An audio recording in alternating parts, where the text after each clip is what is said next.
저것도 켜질 때는 다르지 않아요? 소리가? 아, 예. 지금 전파 방해가 있으니까 똑같아요.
네, 안녕하십니까. 2021년 GTAP 기술 교류 상담회 세미나 잠시 후 9시부터 진행하도록 하겠습니다.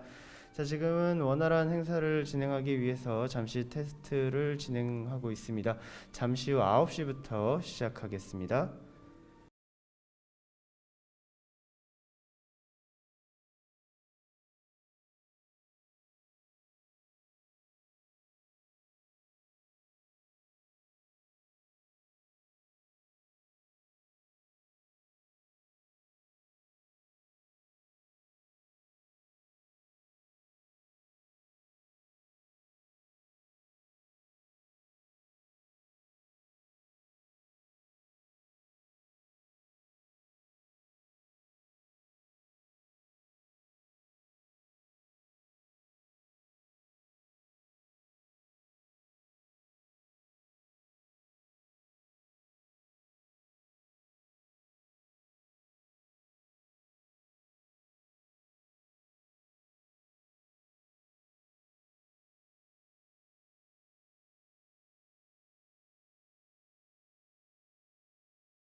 네, 법무법인 한결 윤봉남 변호사를 자리로 모시겠습니다. 뜨거운 박수를 맞이해 주시기 바랍니다.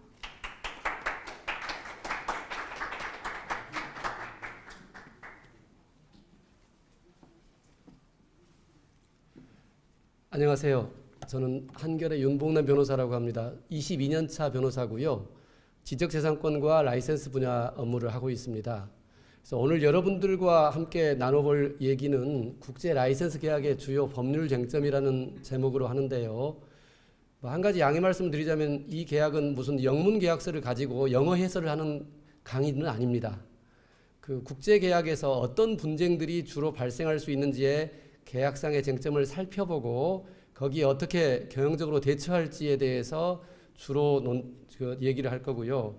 아마 실무적으로 이제 영문계약서를 다루게 되면은 그건 아마 별도의 다른 영어를 잘 아시는 변호사님의 강의를 아마 드려야 될 겁니다.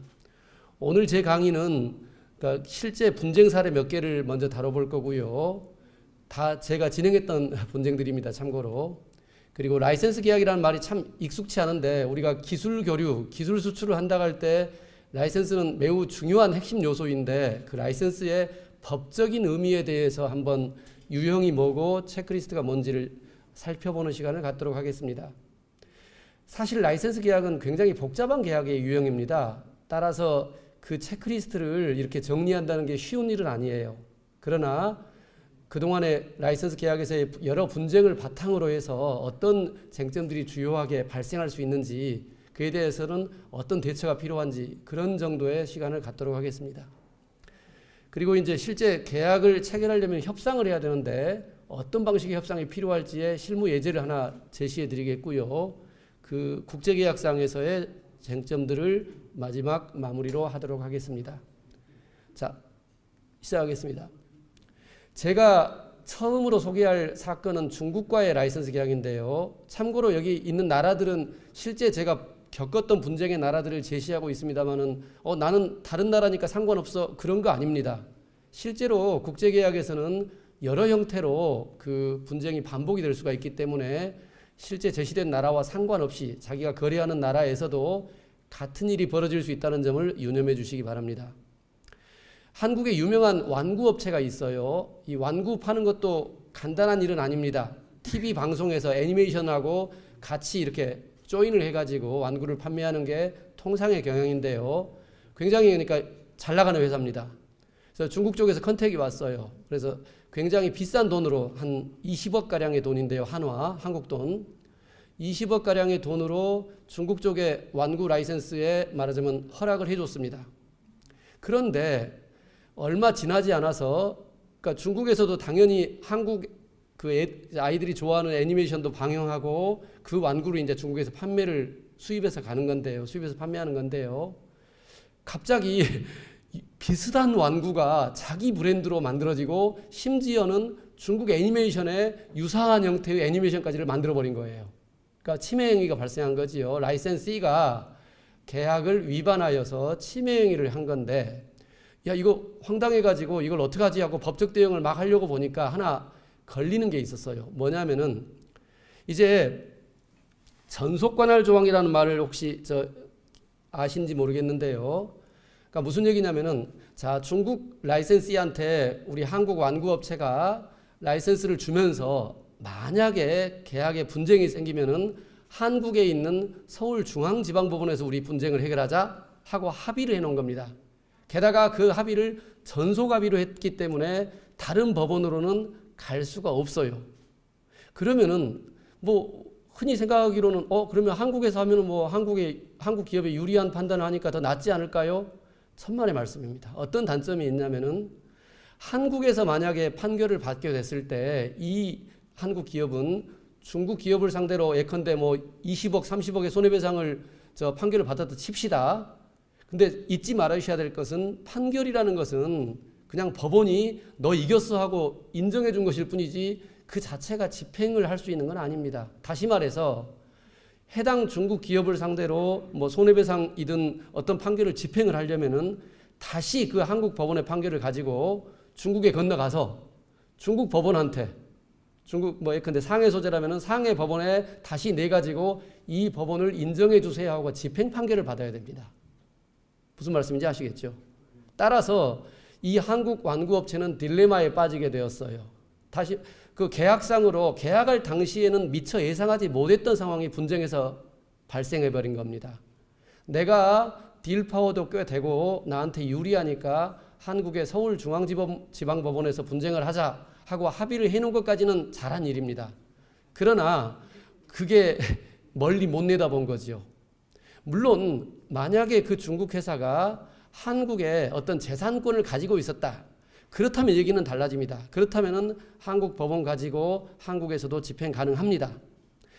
뭐 요새 시사적으로 많이 나오는 얘기에서 일본의 미쯔비시를 상대로 그 집행 문제 얘기 나오는 거 아시죠? 위안부 관련해서. 그게 바로 그런 케이스입니다. 미쯔비시가 한국의 지사를 가지고 있지는 않더라도 또는 한국의 지사가 있든 없든 상관없이 미쯔비시 일본 회사가 한국의 뭐 예컨대 현대중공업을 상대로 또는 포항제철을 상대로 제철적인 채권을 가지고 있었다 칩시다. 따라서 물건 대금을 그 받아갈 채권을 가지고 있었을 때 그 채권 자체를 집행 대상으로 삼을 수가 있기 때문에 비록 일본 기업이지만은 한국에서 재판을 해가지고 집행할 수가 있는 겁니다. 그게 한일 관계의 현재 핵심이 되고 뜨거운 감자가 되고 있는 거지요. 반면에 아쉽게도 이 중국 기업은 한국에 어떤 재산권도 없고 한국과 거래 관계도 없었습니다. 그렇다면은 딜레마에 빠졌다는 게 한국의 서울중앙지방법원에서 판결을 받은다 한들 중국에서 집행 판결을 받기는 매우 어렵다는, 아니 그럼 받으면 되잖아요. 안 해줍니다. 이게 주권의 문제거든요. 사법 주권의 문제이기 때문에 외국 판결을 집행 판결하는 것은 매우 어려운 일입니다. 실제로 거꾸로 입장을 한번 바꿔놔 보세요. 누가 중국에서 판결을 받아와 가지고 한국에 와서 나 이거 집행해 주세요 하면 한국에서 쉽게 해줄까요? 잘 안 해줍니다. 물론 민사소송법에 외국 판결의 집행에 관해서는 정하고 있습니다. 룰을. 그러나 공소양속을 반하지 않아야 되고 그리고 또 형평에 맞아야 되고 여러 가지 까다로운 요건을 부과해 가지고 그 나라도 인정할 때 나도 인정하는 상호주의입니다. 그런데 외국 판결을 상호 이렇게 인정해 주는 나라가 많지도 않고요. 예컨대 뉴욕주 법원이라고 해서 다 인정할까요? 그렇지도 않습니다. 그런 정도이기 때문에 전속관할로 한국 서울중앙지방법원을 정한 것은 사실은 뒷일을 제대로 예측하지 못한 채 막상 분쟁에서는 장애가 된 겁니다.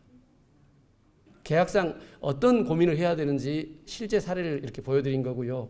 뭐 이 사건에 대해서 조금 더 설명을 드리자면은 이제 한국의 완구 업체는 약간의 우회로를 팠습니다. 어떤 식이었냐면은 그 완구 업체의 회장님, 창업자께서 특허권과 디자인권을 가지고 있었어요.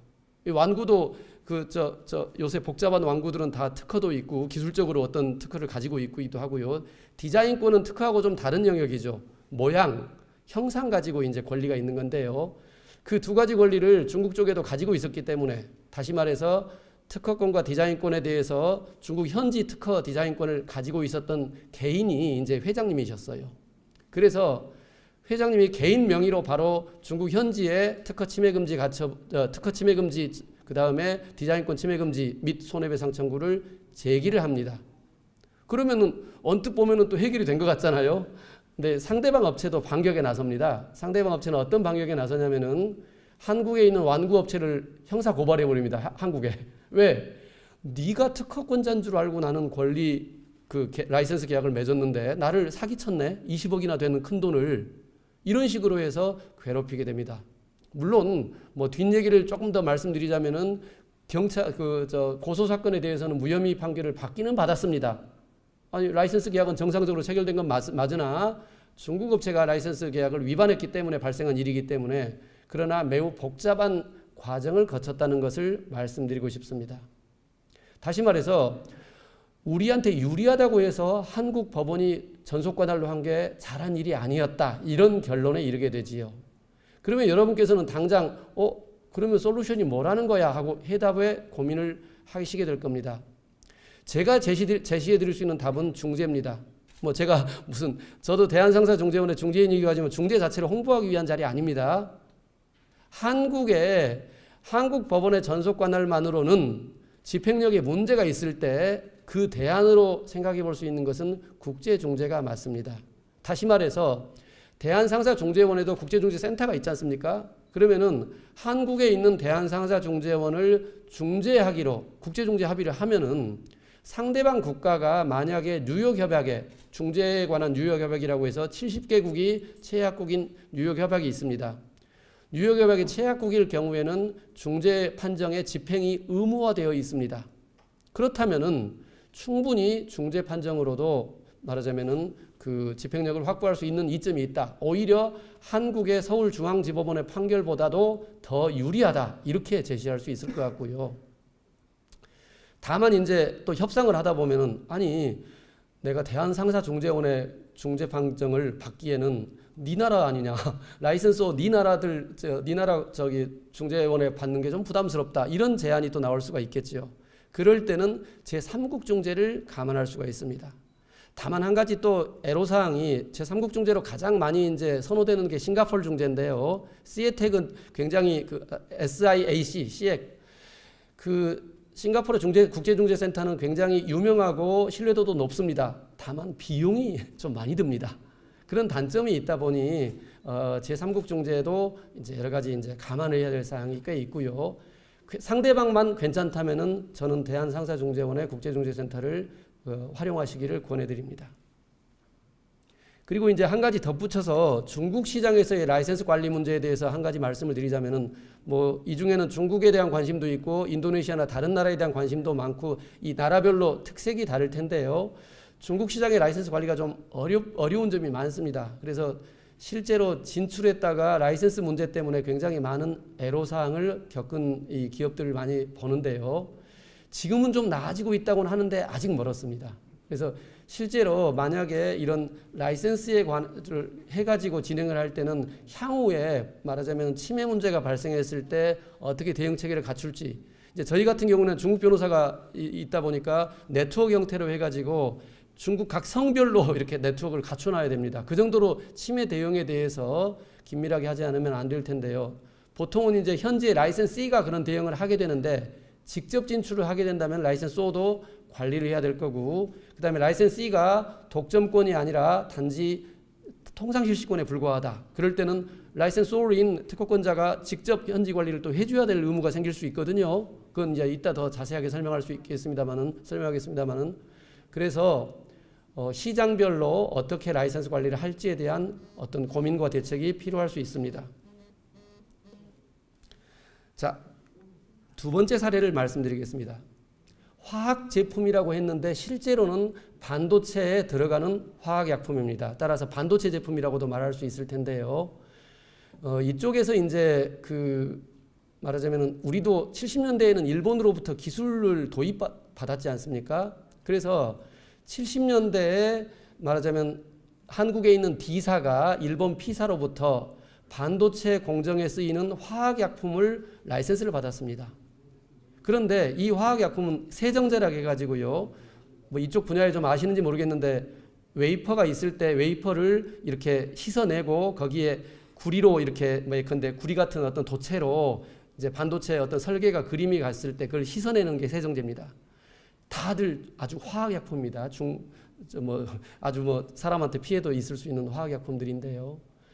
이 화학약품이 그렇게 복잡한 구조가 아니에요. 두 가지 성분을 50대 50으로 합성한 화학 제품입니다. 매우 단순한 제품이지요.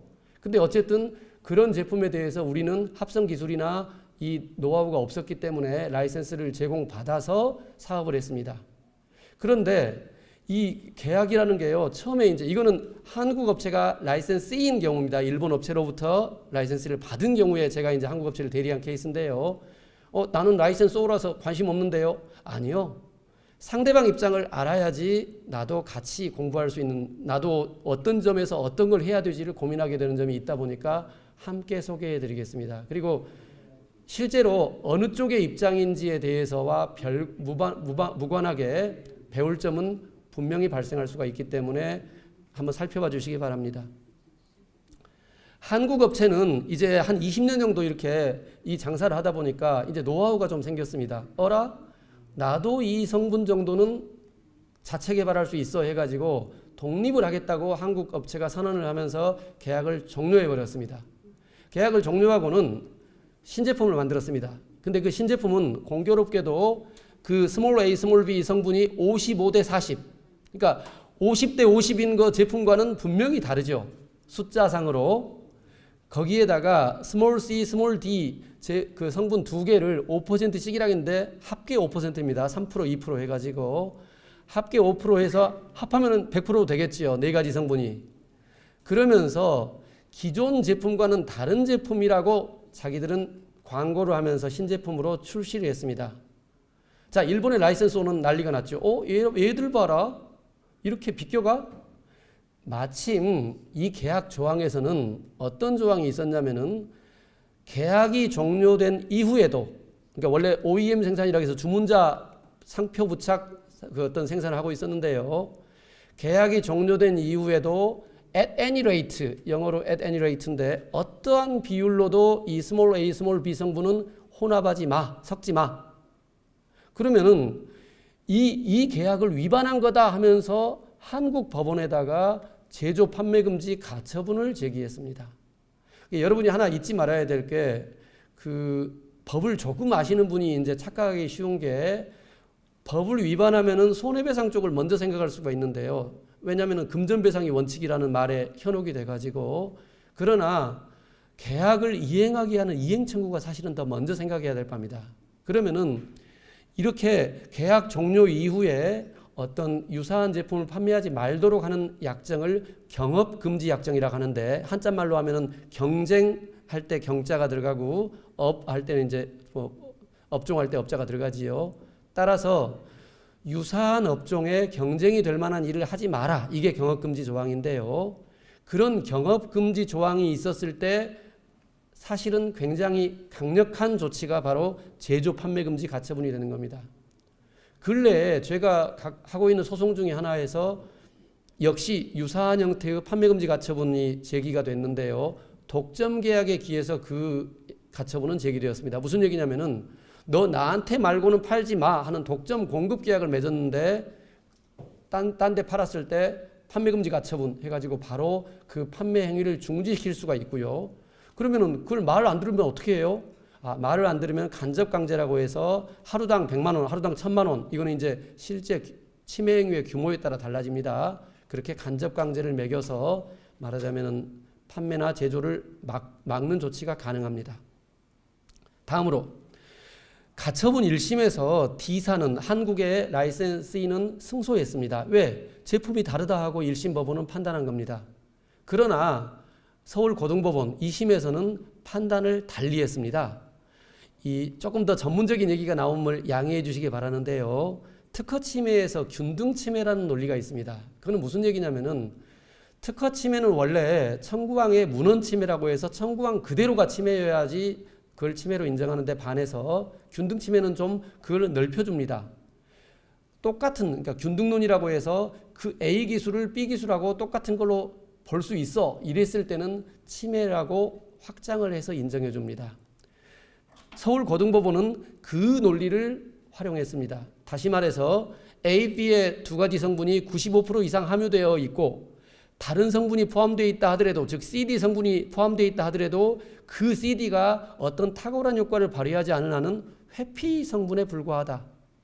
다시 말해서 계약을 회피하기 위해서 CD를 그냥 덧붙인 것에 불과하기 때문에 따라서 어떻다? 어떤 비율로도 혼합하지 말라는 이 경업금지 조항을 위반했다고 판단했고 제조 판매 금지를 인정해 줬습니다. 자, 여기서는 배울 교훈 중에 그런 게 있을 것 같습니다. 라이센스 C의 입장에서는 이런 경업금지 조항 참 부담스럽네 하는 생각이 있을 수가 있고요.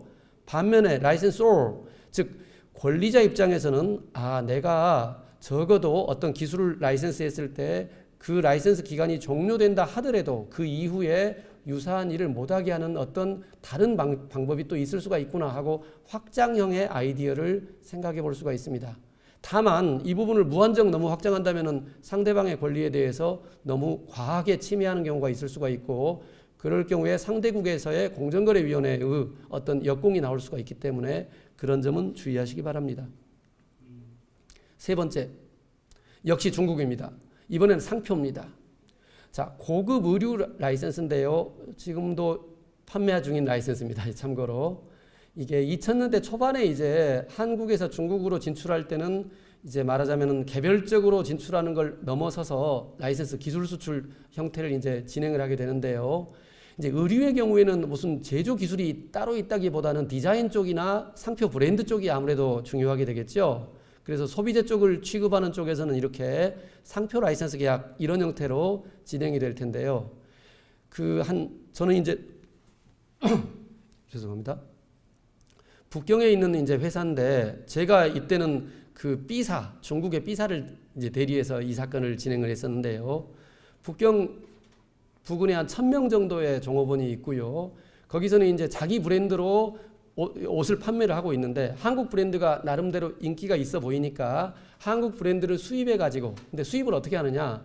한국의 디자인 팀이 갑니다. 한 10명 정도의 디자인 팀이 말하자면 그 중국 회사의 디자인 책임을 맡으면서 이제 그 한국 브랜드의 중국화를 진행을 하게 됩니다. 성공적이었습니다. 3년 만에 백화점 16군데 진출하는 쾌거를 이룬 겁니다. 그런데 이제 한국의 그 의류 브랜드사가 욕심이 났습니다. 왜? 이거 직접 해도 되겠는데? 굳이 라이센스 하지 않고? 그래서 중도 해지 정책을 펴게 됩니다.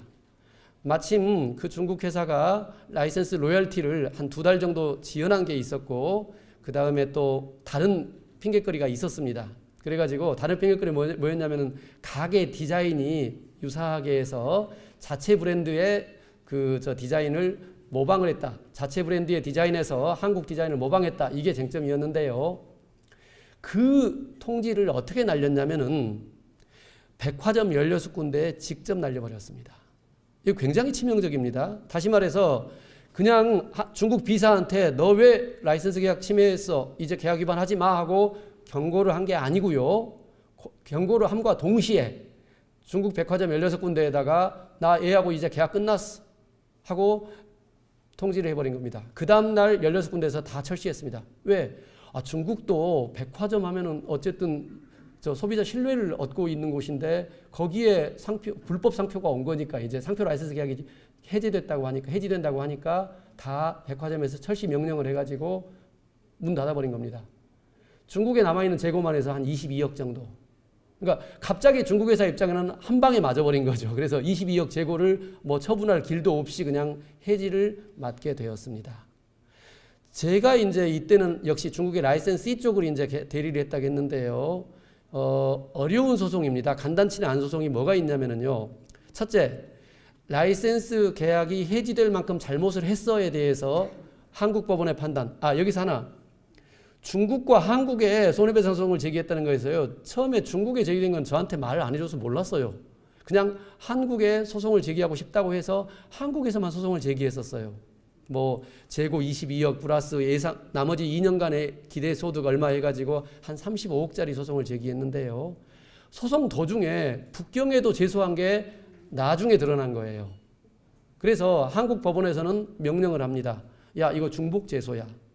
자, 중복 제소는 뭐냐면은 좀 어려운 용어가 많이 나오는데 양해해 주시기 바랍니다. 실제 소송이나 분쟁에서는 어차피 내가 모르는 상황도 벌어지는 거니까요. 중복 제소는 같은 소송이 두 군데 법원에 제기되어 있을 때 말하자면 선 소송은 먼저 제기된 소송을 날려버립니다. 따라서 한국과 중국 소송에서 먼저 제기된 소송을 재가지고 먼저 제기된 소송을 각하해버립니다. 날려야 됩니다. 근데 한국과 중국이 협의될 리가 없잖아요. 그래서 한국 법원에서는 강하게 B사를 상대로 명령을 합니다. 너 한국 소송을 계속 유지할 생각이면 중국 거를 취하하시든가. 중국 걸 계속 가시면 한국 거를 나 더 이상 진행 안 할래. 이래버리니까 이제 그 다음 뒤늦게야 중국을 취하하고 한국에 옵니다. 왜 여기서는 중국을 취하하고 한국을 선택했을까요? 아까 완구점 얘기와 똑같은 얘기입니다. 역으로 중국 회사가 한국 회사를 상대로 제소를 했을 때 그 한국 업체가 중국에 재산이 있지 않으면은 북경에서 아무리 승소 판결을 받아도 집행을 못하기 때문에 선택을 한 겁니다. 한국 쪽으로. 실제 결과에서는 중국 쪽이 일부 승소했습니다. 왜 승소했냐면은 한국에 있는 그 A사가 계약 해지 통지를 하긴 했는데 어떻게 했다? 절차를 위반해서 30일간의 시정기간을 주지 않은 채 통보했답니다. 근데 사실은 절차 위반도 있지만은 어떤 데서 또 파급이 크다고 봤냐면은 백화점에 직접 통지를 해서 다음날 바로 철시를 하게 만들어버렸잖아요. 자, 원래 계약 해지는 시정 기회를 부여해서 시정이 되지 않을 때 하는 게 원칙입니다. 물론 즉시 해지 조항이라고 해서 뭐 상대방이 파산을 한다거나 부도가 났을 때는 즉시 해지할 수도 있습니다.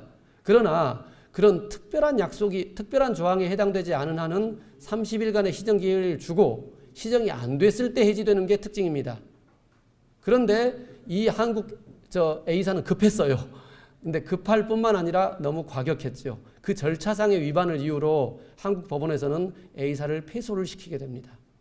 실체상의 잘못은 있다고 봤어요. B사가 로열티 지연도 있었고 디자인 침해도 있었다. 그러나 시정 기회를 부여하지 않은 것은 잘못이다 해가지고 중국의 B사의 손을 들어줬는데, 다만 재고 22억은 중국의 책임이다. 라이센스의 책임이고 향후 2년의 기대 이익 7억 원 정도만을 인정해줬습니다. 실제로 법원에서 기대 이익은 잘 인정 안 해주는 항목입니다. 회계사를 통해서 겨우 어렵사리 인정받은 액수에 불과합니다. 여기서 한 가지 생각해 볼 게 있습니다. 그 절차상에 그런 시정 조치를 해야 된다는 특이점 말고도 상표 라이센스의 해지 시에 재고를 어떻게 처리할지 굉장히 생각해 볼 문제입니다. 실제로 이 라이센스 계약에서는 어떤 조항이 있었냐면은 계약이 중도 해지될 경우에는 6개월 내에 한해서 재고를 판매할 수 있다는 조항이 있었습니다. 그러나 그 조항에는 단서가 붙어 있었습니다. 상표를 뗀 채. 근데 제가 고급 의류 라이센스라고 했지 않습니까?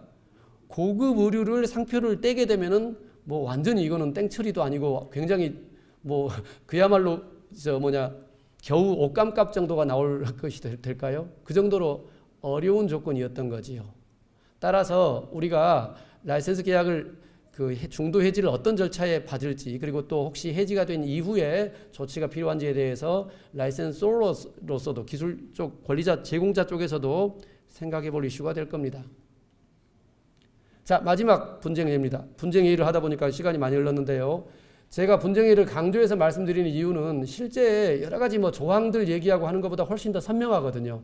실제 사례들이고 제가 겪었던 예의 중에서 여러분한테 얘기를 하고 싶었던 거를 주로 강조를 하고 있습니다. 다시 중국입니다. 이 경우는 아까 얘기한 반도체 역시 소자 회사인데요. 여기는 이제 세정제 회사가 아니고 화학제품 회사가 아니고 소자 쪽인데 공동 개발 제품이 있었습니다. 공동 개발 제품을 말하자면은 죄송합니다. 중국 쪽에 이제 진출을 하기 위해서 중국의 파트너사가 필요했습니다. 왜냐하면은 한국에서 제조해 가지고 중국에 건너가서 이렇게 물건으로 가기에는 쉽지가 않고 복잡하기 때문에 차라리 그쪽에 기술을 제공해서 파트너사로 해서 중국 쪽은 네가, 한국 쪽은 내가, 이런 대응이 왜 필요하냐면요. 삼성을 포함해서 여러 회사들이 중국 현지에 공장을 가지고 있기 때문에 한국에 있는 벤더들은 당연히 그 삼성전자에 따라가서 중국 현지 벤더를 또 구성을 해야 되는 그런 관계인 겁니다. 그래서 말하자면 중국에 있는 삼성전자와 거래 관계가 있는 벤더하고 이제 말하자면 파트너십의 약정을 한 거지요. 그래가지고 마침 새로운 기술이 있는 제품이 있어가지고 그거를 이거 네 한번 합성 가능한지 해봐. 죄송합니다. 이것도 전자는 아니고 화학이네, 소자 아니고 화학 쪽이네요. 합성에 성공을 했습니다. 그런데 원래 보통 이렇게 제품을 합성을 할 때는요, 특허로 출원을 하고 나서 하는 게 통상인데 실수로 이거 완전히 실수입니다. 한국 쪽에 출원은 되어 있는데 중국 쪽에 출원이 안 되어 있는 상태였어요. 그래가지고 놓쳐버렸어요. 그래서 중국 쪽에 뒤늦게 출원을 했는데 해당 중국 업체는 아닌데 어떤 개인이었습니다. 사실은 정확히는 어떤 개인이 선출원을 해놓은 겁니다. 그래서 이제 저희를 찾아왔어요. 그래서 이거 모인 출원 아니냐, 또 전문 용어 나왔습니다. 모인 출원은 뭐냐면은 특허 권리가 없는 자가, 즉 발명을 한 자가 특허를 출원할 수가 있는데 발명한 게 아니라 발명을 훔쳤다. 이게 모인 출원입니다. 그러나 저희 중국 변호사가 검토한 결과 이 사건은 모인 출원으로 형사고소하기 어렵다가 결론이었습니다. 왜냐하면은 그 중국에 있는 업체와 특허 출원인과의 관계를 중국 공안이 밝혀내야 되는데 거기도 자국에 유리하게 판단하지 않겠습니까? 굳이 한국 업체를 위해서 공안이 열심히 뒤져가지고 그 둘의 관계를 파헤쳐 주리라고 기대하는 게 기대 가능성이 없다고 현실적으로 판단했습니다. 부득이 울며 겨자 먹기로 특허를 공유했습니다. 안 그러면은 뭐 지금 안 될 상황이 돼버리니까요. 그러니까 이런 상황을 염두에 두면은 사실은 선출원을 즉 진출하는 나라의 특허는 각국 특허 독립의 원칙이 있기 때문에 해당 나라별로 진출을 해야만 됩니다. 물론 PCT의 경우에, 그러니까 PCT는 뭐냐면 국제 출원을 의미하는데요. 한국을 우선권으로 한국 특허를 우선권으로 해가지고 또는 어느 나라 특허든 간에 A 특허를 모 특허로 해서 1년 이내에는 나라를 지정할 수가 있습니다. 그러나 1년이 경과돼 버리면은 다른 나라 지정이 불가능해집니다. 해당 나라 지정이. 그렇다면은 국제 특허에서 이 나라로 내가 진출을 해 말어가 굉장히 말하자면 모호할 때 특허는 이미 한국에 내거나 어디 낼 거 아니에요. 어느 나라에. 그러면 특허를 냈을 때는 1년 안에 판단을 해야 되기 때문에 시장 진출 계획하고 굉장히 빨리 맞물려서 판단이 돼야 됩니다. 따라서 특허를 놓친 채 가는 것과 특허를 가진 채 가는 것은 하늘과 땅 차이 아니겠습니까? 현지에서 그 비즈니스를 할 때. 그래서 그 부분에서 놓치지 마시기 바랍니다. 이거는 뻔한 ABC 같은 얘기인데도 실수는 발생합니다. 따라서 기술 보호를 어떻게 할지 매우 중요한 이슈가 되겠습니다. 자, 제가 제시한 이 사례들을 통해서 우리가 라이센스 계약을 할 때 뭘 살펴야 될까에 대해서 간략히 한번 정리해 보도록 하겠습니다. 라이센스 계약은 정의하기를 특허나 상표, 저작권, 노하우 등의 기술 등의 보유자가 해당 권리의 실시나 사용을 허락하고 그에 대해서 대가를 지급받는, 즉 이 기술을 써도 좋아 하고 내가 기술을 제공하고 상대방으로부터 대가를 받는 그런 계약이 라이센스 계약인데요. 그러면 대상 권리가 뭐냐? 그 다음에 사용 범위는 독점이냐 아니냐? 그 다음에 대가는 어떻게 정하고 그 대가가 만약에 잘못 계산되면 어떻게 처리하느냐? 이런 문제들이 바로 핵심적인 요소가 될 겁니다. 그 이외에도 이 특허 라이센스라는 특징, 기술적인 특징 때문에 특허 말고 기술은 얼마만큼 제공해야 돼? 어떤 기술이 어떤 방법으로? 그 다음에 이 특허 공유는 무슨 얘기냐면은 파생 특허가 나왔을 때 만약에 라이센스가 그 기술을 가지고 좀 더 업데이트를 했을 때 그걸 어떻게 처리해? 하는 고민이 있을 수가 있고요. 제실시권은 라이센스가 다시 그 밑에 하청이나 협력업체한테 내려보낼 수 있어 이 실시권을 이런 이슈에 대해서도 처리가 필요할 수 있습니다. 이따 체크리스트에서 자세히 말씀드리겠습니다. 이 부분은 그냥 기본 그 구조로 한번 이해하시기에 쉽게 한번 분류만 해본 건데요.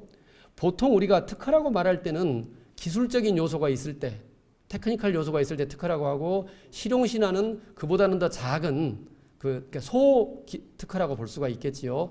나라에 따라서는 실용신앙과 특허를 구별하지 않은 나라도 있을 수 있습니다. 그건 각 나라별로 제도가 다르고요. 아까 말씀드렸듯이 완구 말씀할 때 디자인권이 달리 있다겠지요. 디자인권은 어떤 형체를 보호하기 때문에 완구의 경우에 이 완구가 어떤 원리로 작동해야 하는 게 기술이라면은 그 완구의 모양은 형체가 되겠지요. 따라서 그건 서로 다른 권리입니다. 그 겉 생김새, 모양을 보호하는 디자인권하고 특허는 서로 다른 겁니다. 반면에 디자인권도 좀 까다로울 수가 있습니다. 이거 원래 디자인권도 특허처럼 기존에 말하자면 공지 디자인이 아니어야 되기 때문에 등록이 어려울 수가 있거든요. 그러면 이제 저작권으로 또 가야 되는 거예요. 복잡해지죠, 벌써. 자, 어떻게 내 기술과 내 제품을 보호할까? 전략적인 상의를 변리사가 됐든 아니면 특허 전문 변호사가 됐든 고민할 필요가 있는 겁니다. 이 부분에서 권리의 보호가 약한 채 이제 진출을 하게 되면은 카피품에 대한 대응이 매우 약하게 되고 그만큼 가치가 떨어지게 되는 거지요. 그 다음에 상표는 아까 설명했는데 프랜차이즈 계약은 많이 들어보셨죠? 다시 말해서 우리가 예컨대 여기 식품 관련도 있던데요. 치킨 프랜차이즈 굉장히 유명한 게 많지 않습니까? 이런 프랜차이즈 계약은 상표 플러스 상품 플러스 경영지도 세 가지의 합산입니다. 다시 말해서 어떤 치킨을 예로 들어 봅시다. 치킨집의 치킨 브랜드가 상표가 되겠지요. 그 치킨의 소스와 그 다음에 어떻게 튀길지의 그 방법이 이제 어떤 노하우 경영지도가 되겠지요. 그리고 소스 자체는 상품 제공이 되겠고요. 그 다음에 경영지도 할 때는 튀기는 방법이라든가 아니면 가게 메뉴를 어떻게 구성할지 뭐 이런 얘기들, 아니면 종업원들 관리나 이런 여러 가지 경영지도가 섞여지게 된 게 프랜차이즈입니다. 참고로 우리가 직접 프랜차이즈를 외국에 경영한다 쉬운 일은 아닙니다. 그러니까 내가 마스터 프랜차이즈를 맺고 현지에서 프랜차이즈가 말하자면 현지의 프랜차이저가 이렇게 그 밑에 가맹 사업을 구성하게 하는 구조가 좀 더 편하지, 내가 직영으로 관리를 하려면은 그 나라의 공정거래법이나 그 나라의 프랜차이즈 관련 법을 다 준수해야 되기 때문에 매우 까다로운 절차를 거쳐야 된다는 점을 유념하시기 바랍니다. 이제 어느 날은 제가 상담을 이제 저한테 상담을 찾아왔는데, 이 미국 쪽에 진출하려는 업체입니다. 미국 쪽에 진출을 하는데 치킨 업체입니다. 참고로 이거 나 프랜차이즈가 너무 좀 복잡하니까 그냥 상표 라이센스만 하면 안 돼요? 제가 질문을 이렇게 했어요. 그러면 회장님, 그 상표만 같이 쓰는 거 말고 소스 제공하십니까? 한대요. 그러면은 그 가게 디자인 이렇게 통일화 하실 겁니까? 메뉴랑 할 건데요. 그럼 그게 프랜차이즈입니다. 무슨 말인지 아시겠어요? 그러니까 라이센스 계약만 하고 다음에 물품 공급 계약 따로 하고 경영지도 계약 따로 한다 한들 모양으로 보면 세 가지의 종합이 프랜차이즈인데, 법을 회피하기 위해서 그거를 프랜차이즈만 하는 법은 없습니다. 회장님이 말씀하신 프랜차이즈 계약은 그냥 달랑 상표만 주는 겁니다. 나머지를 안 하는 겁니다. 그러니까 회장님이 말씀하신 상표 라이센스 계약은 달랑 상표만 주고 알아서 장사해. 소스도 네가 만들어. 그 다음에 매장 분위기도 네가 알아서 디자인해. 이게 바로 상표 라이센스의 원형입니다. 물론 아니 좀 그러면은 좀 너무 통일성이 결여되잖아요. 아니 제가 말하고 싶은 건 무슨 말이다? 상표 라이센스에 그치지 않고 프랜차이즈로 확장이 될 때는 그 해당 법의 규제를 받게 된다는 것을 잊지 마시라는 얘기를 하고 싶어서예요. 내가 피하고 싶다고 해서 프랜차이즈 법을 피하고 싶다고 해서 라이센스 계약만 맺었기 때문에 나 이제 프랜차이즈 아니지 이렇게 회피될 성질의 것은 아니라는 점을 유념하시기 바랍니다. 저작권 쪽은 이제 뭐 방영물이라든가 그런 쪽의 얘기다 보니까 좀 특수한 분야가 되겠지요. 근데 아까 제가 디자인권 얘기할 때 살짝 저작권을 집어넣었는데요. 이 저작권이라는 게 굉장히 응용력이 넓습니다. 따라서 물품의 형상에서 꼭 디자인권으로 보호가 안 될 때 응용미술 저작품으로 생각해 볼 여지가 있기 때문에 그런 점에서 고려할 수가 있겠습니다. 마지막으로 기술 라이센스는 앞에 특허하고는 달리 여러분도 잊지 말으셔야 될 게, 특허라는 게 결국은 출원일로부터 15년 뭐 정도의 보호라면은 공개의 대가로 15년을 보호하는 건 좋은데 15년 후에는 다 쓸 수 있잖아요.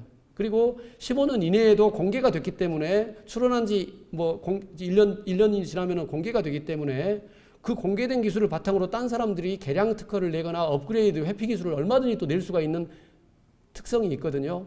그러면은 특허로 보호되는 것이 100%가 될 수는 없습니다. 따라서 특허로 공개할 부분이 있고 노하우 또는 영업비밀로 관리해서 일부는, 예컨대 이런 경우 있을 수가 있겠죠. 어떤 범위를 정해가지고 특허에서는 요만큼만 범위만을 공개하고 실제 가장 최적의 수치는 영업비밀로 보호할 수도 있겠지요. 노하우로. 그랬을 때 특허만을 라이센스하는 게 아니고 기술까지를 제공해야 되는 경우가 있을 수 있습니다. 그걸 노하우 라이센스 계약이라고 보통 칭하는데요. 그럴 때 그 기술 이전 계약이라고 통칭하는 얘기입니다. 근데 이전이라는 말은 트랜스퍼를 의미하다 보니까 별로 적절한 용어는 아닙니다. 왜 그렇습니까? 트랜스퍼는요, 줘버리는 거잖아요. 내가 안 가지고 있어야 되잖아요. 근데 그러십니까? 라이센스 계약이 맞습니다. 라이센스 계약은 사용권을, 심지어는 전용 실시권이라고 해서 독점적인 실시를 허락한 것조차도 여전히 주인은 납니다. 그렇죠? 근데 트랜스퍼 이전해 버렸다 그러면 주인이 바뀐 거잖아요. 양도 계약이잖아요. 오인할 수 있겠죠. 따라서 기술 이전이라는 말은 이제 법률적인 의미에서는 사용하지 마시기 바랍니다. 자, 기술 라이센스 계약은 또 생각보다 복잡하기 때문에 이따 좀 더 보충해서 설명드리겠습니다. 제가 이제 깊게 설명을 안 드린 부분이 전용이냐 통상이냐 부분인데요. 전용 실시권은 독점 배타권입니다. 따라서 우리가 말하자면 등기된 전세권 정도로 생각하면 됩니다. 집을 전세권으로, 보통 전세계약 말고요. 보통 전세계약에서 등기를 안 해버리면은 그거는 저 확정일자 받았는데요. 확정일자 받은 전세계약이든 뭐든 간에 그 정도는 등기된 전세권은 아닙니다. 등기된 전세권은 아예 부동산 등기부 등본에 전세권자가 등록이 되어서 뭐 은행 채권으로부터 뭐로부터도 자기가 우선권을 확보할 수 있게 됩니다.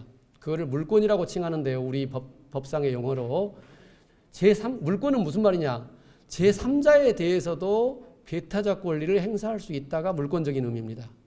따라서 내가 라이센스를 허락할 때 독점권을 준다는 것은 좋은데 그 독점권의 성격이 물권적으로 아예 전용 실시권을 줘버릴 거야?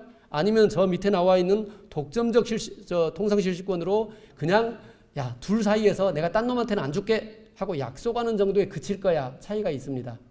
따라서 실제로 비즈니스를 할 때 상대 파트너사 입장에서는 라이센스이 입장에서는 전용 실시권을 원합니다. 왜요?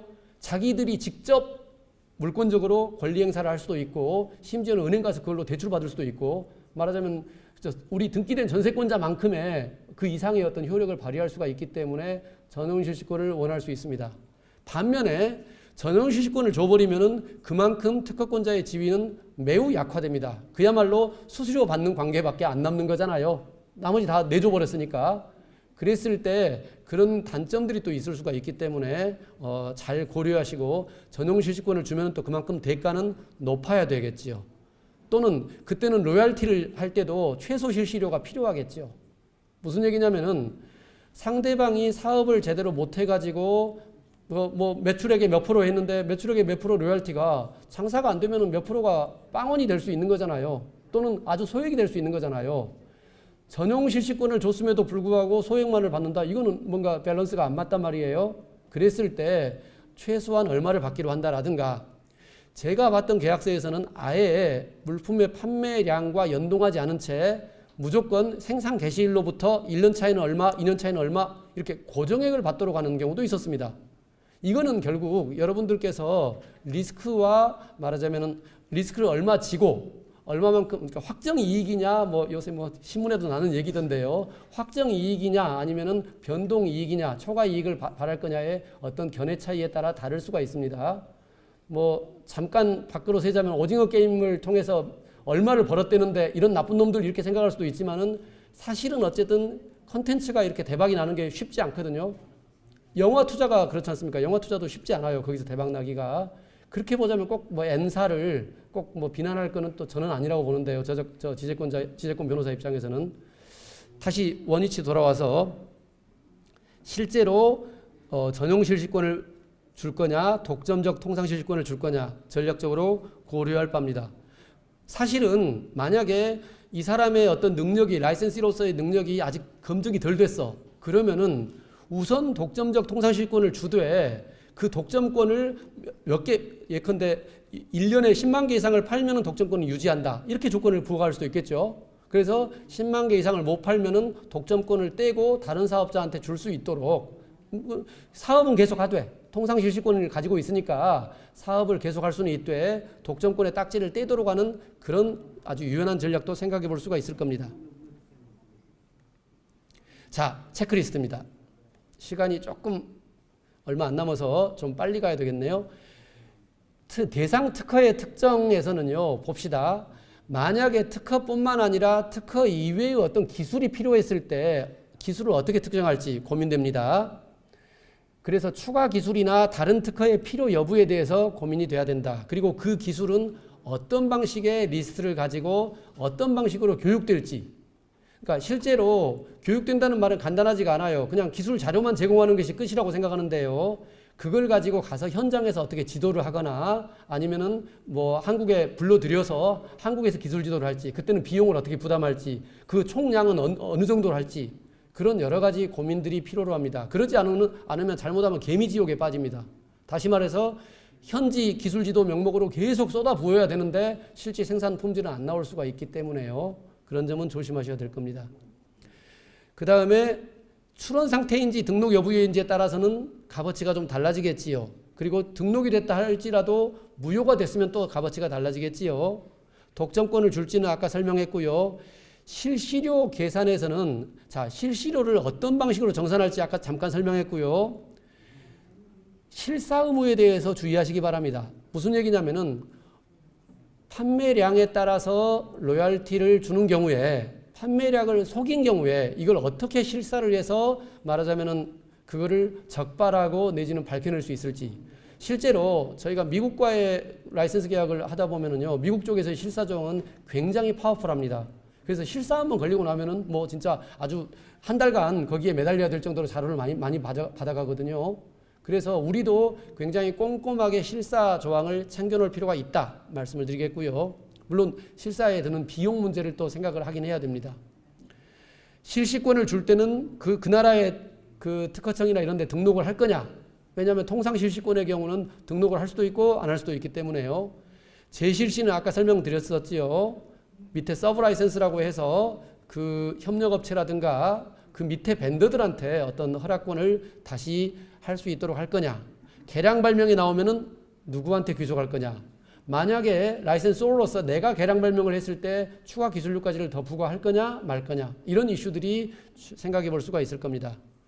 보증 및 면책 조항은 어떤 조항이냐면은 만약에 특허가 하자가 있었을 때입니다. 이 특허에 대해서 제3자가 이 특허 자체가 내 권리를 침해했어 하고 문제 제기를 했을 때 그거를 방어할 의무가 있냐 없냐 이런 얘기가 되고요. 그 다음 얘기는 좀 다른 얘기입니다. 제3자가 현지에 제3자가 특허를 침해했을 때 그걸 내쫓는 역할을 내가 어느 정도까지 해줘야 될 거냐. 예컨대 전용 실시권을 줬다면 알아서 하겠죠. 라이센스가. 반면에 일반 통상 실시권에서는 라이센스 오인 특허권자가 현지 가서 해결을 해야 됩니다. 또 그런 부담이 있습니다. 자, 중거법이 관할 조항이 중요한 것은 아까 제가 첫 케이스에서 말했고 조세 부담은 현지 국세청에서 나한테 라이센스 오한테 어떤 그 법인세나 소득세를 물릴 때 그 세금 처리를 어떻게 할 거냐 문제입니다. 예컨대 이런 경우가 국제 계약에서 있을 수가 있습니다. 만약에 라이센스이 네 나라에서 나한테 세금을 매기면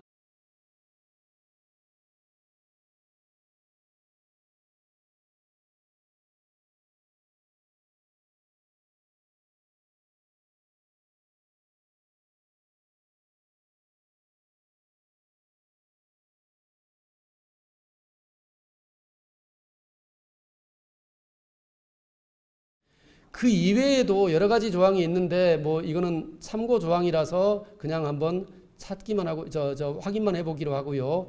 아까 말한 대로 기술 도입 계약에서 담보 책임을 맺게 되면은 매우 그 복잡하고 말하자면 긴 기술 제공 절차를 거쳐야 되는 문제가 있기 때문에 그 부분은 주의하시기 바랍니다. 자, 제가 시간 관계상 나머지 부분은 생략하겠습니다. 이거는 무슨 얘기냐면요. 협상을 할 때 어떤 주제들이 계약서 협상 과정에서 상대방과 주제의 어떤 이견이 발생했을 때 어떤 부분이 A급이고 향후에 어떻게 이걸 핸들링할지에 도표를 이렇게 만들어서 협상을 해보시는 게 어떨까 하는 의미에서 가져와 본 도표입니다. 참고하시기 바랍니다. 자, 5번 항은 제가 시간 관계상 영문 계약서가 어떤 식으로 이루어지는지에 대한 예제인데 시간 관계상 생략하고 마지막으로 넘어가겠습니다. 앞서 말했다시피 재판 관할 얘기를 앞서 먼저 말했는데요. 어느 나라 법원에 재판을 제기할 것이냐 중요한 문제가 되겠지요. 그랬을 때 아까 말했듯이 집행력에서 문제가 발생할 수 있다 하면은 뭐로 오라겠죠? 중재합의 조항으로 갈 수가 있다. 중재합의를 하면서도 만약에 가처분 등의 임시조치를 해야 될 필요성이 있었을 때는 재판에 예외를 둘 수 있습니다. 원래 중재합의하고 재판은 물과 기름의 관계입니다. 서로 배척되는 관계인데 예외적으로 가처분을 할 수 있다 하는 조항은 허용을 합니다. 앞서 중거법은 무슨 얘기냐면요. 거버닝 로라고 해서 이 계약에 관해서 분쟁이 발생했을 때 어느 나라 법을 기본으로 따를 거냐. 이거는 자, 중재 합의를 하든 아니면은 재판 관할 합의를 하든 간에 그거는 별개로 어느 나라 법에 따를 거냐 문제인데요.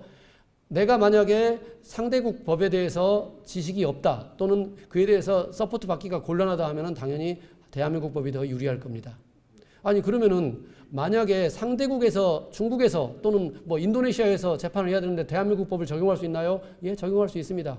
그럴 때는 이제 인도 법원에서 대한민국의 법에 대한 해석을 물어보면서 이제 재판을 진행하는 복잡한 절차는 있을 수 있습니다만은 어쨌든 중거법과 관할은 별개로 처리될 수가 있습니다. 실제로 만약에 클레임, 즉 라이센스 계약에서 분쟁이 생겼을 때 어떻게 할 거냐 하는 얘기를 잠깐 써봤고요. 마지막으로 내가 만약에 부득이 외국에 가서 현지에서 대응을 해야 될 때는 어떻게 할 거냐 얘기인데요. 뭐 실제로 아까 말한 대로 대한상사중재원의 합의를 한국 중재 합의를 해놨다면은 뭐 굳이 한국에서 핸들링 가능합니다만은 그러지 않은 채 또는 내가 통상실시권을 현지와 맺어가지고 현지의 어떤 특허 침해자들에 대해서 분쟁을 직접 해줘야 될 필요성이 라이센스로서 있을 수가 있지요. 그랬을 때 어떻게 할 거냐 얘기인데요. 실제로는 현지 변호사를 어떻게 핸들링하면서 그걸 이제 잘 진행할 거냐에 어려움, 쉽지 않은 문제에 봉착하게 됩니다. 따라서 이런 부분에서는 말하자면 국내에 징검다리를 하나 거쳐서 이렇게 가는 경우도 있고 다양한 경우를 아니면 현지에 어떤 그 충분히 언어나 업무 면에서 프로세스가 참 정립되어 있는 현지 로펌을 직접 컨택해 가지고 하는 방법도 생각해 볼 수가 있겠습니다. 자, 제가 오늘 준비한 강의는 여기까지입니다. 여러분께서 그 실제 기술 라이센스 계약을 체결해서 여러 계약을 진행하는 데 도움이 되시기를 바라겠습니다. 이상 마치겠습니다. 여기는 네팔의 마차푸차레라는 산입니다. 제가 코로나 직전에 갔다 왔던 곳입니다. 소개합니다.